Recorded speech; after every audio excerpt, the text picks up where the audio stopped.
स्थायी नजर आता है या फिर कुछ और ही रुझान बताते हैं? फिलहाल इस बीच एक बड़ी खबर अपने दर्शकों को बता देते हैं। जेपी नड्डा के घर पर बीजेपी की बैठक होगी। आपको बता दें कि हो रही है ये बैठक, और जेपी नड्डा के घर पर जो ये मीटिंग चल रही है भारतीय जनता पार्टी की, इस मीटिंग में गृह मंत्री अमित शाह, राजनाथ सिंह भी मौजूद हैं। बीएल संतोष समेत कई वरिष्ठ नेता भारतीय जनता पार्टी की इस मीटिंग में शामिल हुए हैं। तो इस वक्त काउंटिंग के बीच ये बैठक बेहद महत्वपूर्ण मानी जा रही है। इस बैठक में गृह मंत्री अमित शाह मौजूद है। बीएल संतोष के अलावा कई वरिष्ठ नेता इस बैठक में शामिल हुए हैं। जी झा साहब, एक बार आपके ओर रुख करना चाहूंगा,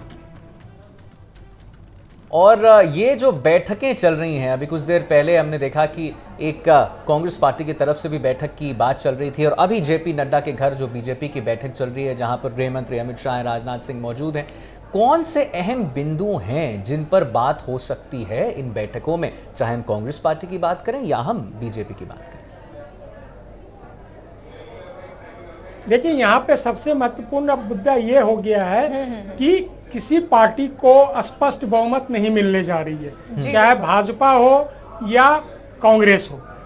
दोनों दलों को जो है इंडिया के नाम पे इंडिया गठबंधन को बहुमत भी नहीं मिलने जा रही है और एनडीए को मिलने जा रही है। अब दोनों लोग इस मुद्दे को लेकर रणनीति बनाने में जुटे हुए हैं कि एनडीए के जो घटक दल हैं, जो भाजपा के छोड़ के जो उनके दल शामिल हैं, उनको कैसे एकजुट रखा जाए, उस मुद्दे पे जेपी नड्डा के घर पे बातचीत हो रही है। और कल जो कांग्रेस की बैठक होगी उसमें आगामी रणनीति किस तरीके से तैयार की जाए कि जो एनडीए के घटक दल है उनको कैसे अपने पाले में शामिल किया जाए, उसकी अभी से तैयारी शुरू हो गई है। तो अब देखने वाला ये होगा सबसे बड़ा इंटरेस्टिंग कि आने वाले 2 से 3 दिन में जो पहले से एक अघोषित रूप से प्रसारित किया जा रहा था कि 7 जून को प्रधानमंत्री नरेंद्र मोदी फिर से एक शपथ लेंगे, वो संभावना अभी दूर दूर तक नहीं दिखती है। मुझे लगता है कि 2 से 3 दिन के बाद ही क्लियर तस्वीर सामने उभर के आएगी। जी, आपको क्या लगता है इसमें? जो आप ही के बाद से मैं एक सवाल उठा रहा हूं कि क्या आपको लगता है, जैसा आपने कहा कि 7 जून को जो है प्रधानमंत्री मोदी फिर से शपथ लेंगे, वो आपको देखते नहीं नजर आता है दिखता हुआ, तो क्या आपको लगता है कि यहाँ पर एक इस्तीफा जिसकी बात अभी प्रतीक जी थोड़ी देर पहले कर रहे थे वो नजर आती है कि यहाँ पर क्योंकि बीजेपी उस लीड को, उस नंबर को पूरा नहीं कर पाई, तो क्या इस्तीफा नजर आता है आपको?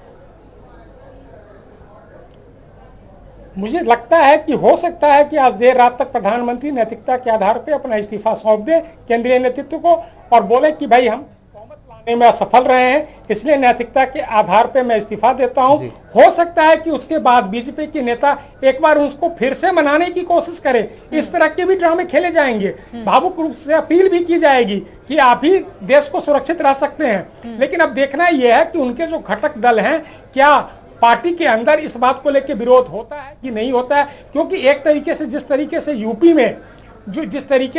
में योगी आदित्यनाथ जी को हार का सामना करना पड़ा है, उनके भाजपा को वहां पे करारी हार मिली है, तो उसको देखते हुए अब ये संभावना बन रहा है कि क्या अब जो देश के प्रधानमंत्री के रूप में किस व्यक्ति का नाम लिया जाए जिसके नाम पे सबकी सहमति बन सके।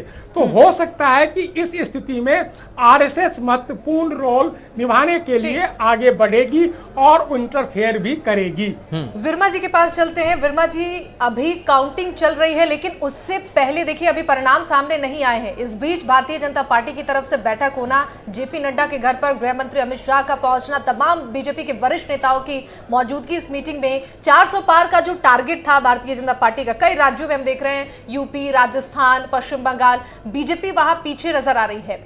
तो क्या अब इस रणनीति पर चर्चा हो रही है कि आखिर कहां बीजेपी पीछे रह गई, क्या चूक हो गई कि इस तरह से सीटें कम आ रही हैं?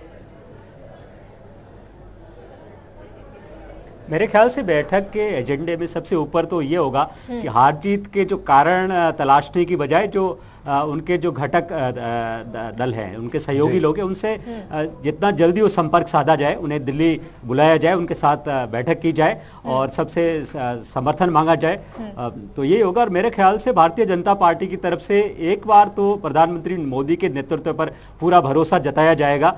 हो सकता है कि वो अपना नैतिकता के तौर पर इस्तीफा दे भी दे, कोई बड़ी बात नहीं है, लेकिन जो इस बैठक का जो सबसे एजेंडे में सबसे पहला जो पॉइंट यही है कि जो भी घटक दल है उनके नेताओं को दिल्ली बुलाया जाए और उनके साथ सलाह मशविरा किया जाए और सरकार बनाने का दावा पेश किया जाए।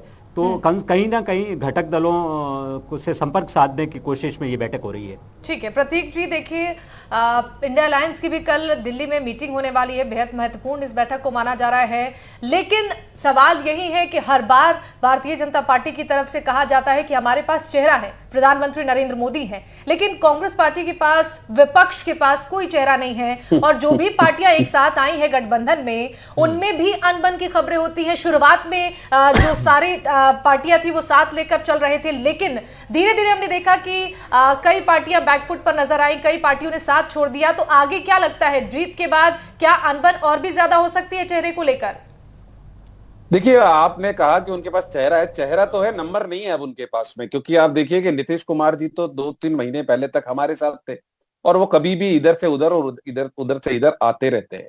और उसके बाद में अगर आप टीडीपी की बात करेंगे, चंद्रबाबू नायडू की, तो वो भी हमारे साथ रहे हैं, वो भी इधर और उधर कई बार हुए हैं। तो इसलिए चेहरा तो है, अब बीजेपी के पास नंबर नहीं है।